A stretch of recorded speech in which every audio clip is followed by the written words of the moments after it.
Ha habido enfrentamientos como lo vimos al inicio del programa, hay polarización, hay división, hay violencia, eso no lo podemos negar y por eso vamos a hablar con una terapeuta, con Nani Díaz Bedregal, quien es especialista en estos temas y nos va a decir cómo hacer para poder mantener la calma y no dividirnos aún más. Nani, buenas noches, ¿cómo estás? Hola.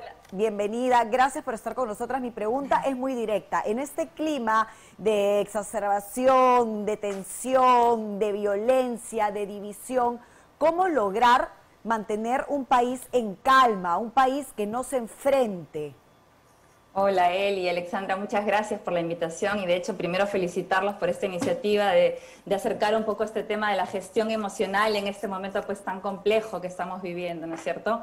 A ver, tu pregunta muy puntual, en realidad se pueden hacer muchas cosas.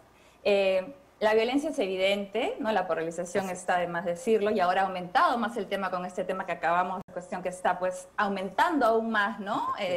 La temperatura, vamos a decir. Ahora, ¿qué es lo que ocurre con este asunto, ¿no? De las emociones exacerbadas y cómo se van gestionando las emociones en cada persona? ¿Qué es lo que valoramos?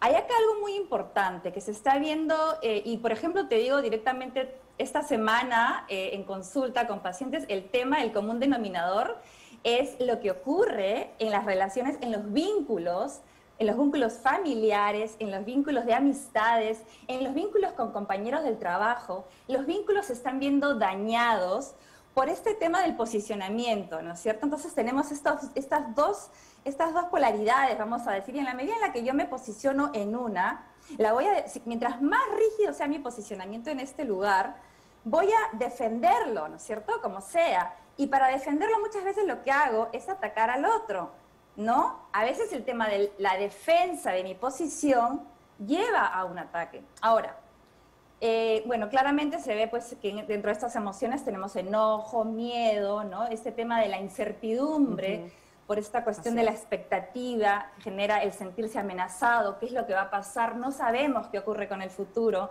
¿no es cierto? Está totalmente ajeno a nuestro control. No depende de mí, no depende de ninguno de los que estamos fuera de la coyuntura política, vamos a decir, de estos dos líderes, Nani. sino simplemente... Sí, Nani, precisamente quería consultarte cómo hacemos con la familia, porque tú bien señalabas, esta polarización ha provocado que incluso padres e hijos no se estén hablando, compañeros de trabajo, amigos de toda la vida que salen del grupo de WhatsApp. ¿Cómo podemos hacer para llevarlo de una manera más democrática y sin entrar en enfrentamientos? Así es, así es. Mira, muy importante es practicar la empatía. Tenemos que definitivamente entender qué cosa es lo que yo valoro, qué es lo que más me importa a mí.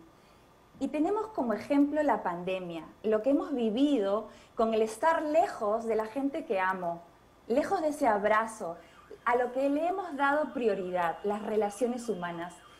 Entonces es muy importante determinar vínculos de cuidado mutuo, en el cual aprendo, ¿no? Y si no lo sé, aprendo la empatía, y si lo sé, la pongo en práctica, ¿no? Respeto la opinión de la otra persona, aunque sea totalmente opuesta, como decía, esa otra polaridad.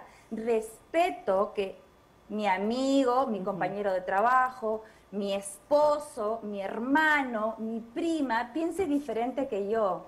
Entonces, no trato tampoco de invadir su posición, yo en la mía y la otra persona en la suya, de manera que nos podamos escuchar. ¿Cierto? ¿Sí? Sí, Nani, sí, te escuchamos. Bueno, decía que es muy importante también para esta escucha ser humilde, ¿no? Acá para este tema de la empatía tenemos que poner en práctica este tema de la humildad, es súper importante, ¿no? Cuidar las palabras que utilizamos, porque estamos viendo que bueno, hemos visto también lo que ustedes acaban de pasar, ¿no? En pantalla, este tema de la violencia, pero con las palabras también ocasionamos muchas veces sin darnos cuenta qué tan fuertes pueden ser, no medimos y dañamos. Efectivamente, Nani. Entonces hay que ser muy cuidadoso, especialmente si se trata de la familia, que amamos por sobre todas las cosas. de los amigos. Así es. Imagínate pelearte con tus amigos por un tema que no tiene que ver finalmente Tal contigo cual, y con Nani. tu vida. Tal cual, Nani, Y los te compañeros de agradecemos. trabajo. Te agradecemos muchísimo, tienes toda la razón. Esperemos que esto realmente haya llegado a la gente y los ayude, porque es cierto, hay división entre Sí. familias, entre amigos, y también hay muchísima ansiedad sobre un tema que no se puede controlar, un tema que no podemos Sí. hacer nada. Así Y se es. genera Ya para mucho. ansiedad, malestar, descontrol de emociones. Gracias, Nani, nuevamente por estar con nosotros. Es muy importante hablar también del lado Solamente psicológico una y cosita más, emocional. pensemos qué nos acerca. Así Pensemos es. qué nos acerca y dejemos aquello que nos separa. Pensemos Así qué es. nos acerca. Y eso sería todo. Efectivamente. Gracias, por eso es tiempo de sanar y tiempo de reparar. Gracias a ti, Nani, coincidimos al 100% y también dejemos de exacerbarnos, de tener ansiedad y de preocuparnos por cosas que no podemos controlar. Centrémonos en lo que podemos controlar y en lo que podemos hacer mejor por nosotros y por el Perú. Ahora vamos a cambiar radicalmente de tema.